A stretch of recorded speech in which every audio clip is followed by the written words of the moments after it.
যারা আমার চ্যানেলটি সাবস্ক্রাইব করেছেন তাদেরকে অসংখ্য ধন্যবাদ। আর যারা এখনও করেন নাই তাদেরকে বলি প্লিজ আমার চ্যানেলটি সাবস্ক্রাইব করবেন। আমি কোনো আজেবাজে ভিডিও তৈরি করি না।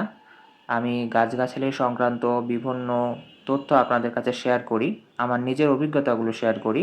তো আমার চ্যানেলটি সাবস্ক্রাইব করতে পারেন। বিশেষ করে ড্রাগন গাছের বিভিন্ন পরামর্শ প্রদান করে থাকি আমার এই চ্যানেলে। তো যারা ড্রাগন গাছ করতে চান তাদের জন্য আমার পরামর্শগুলো অবশ্যই কাজে লাগবে আশা করি। তো চারপাশ থেকে আমি আমার ড্রাগন গাছটি আপনাদেরকে দেখাচ্ছি। এই মৌসুমে অনেকগুলো ফুল এসেছিল, তার মধ্যে 35টি বড় ফুল ছিল, সেখান থেকে মাত্র 22টি ফল সেট হয়েছে, এগুলো আর ঝরে পড়ার কোনো আশঙ্কা নেই। তো এই ভিডিওর শিক্ষণীয় বিষয় হচ্ছে আপনারা ড্রাগন গাছের চারা থেকে 4 ফিট উচ্চতা পর্যন্ত কোনো একটার বেশি ডাল রাখবেন না।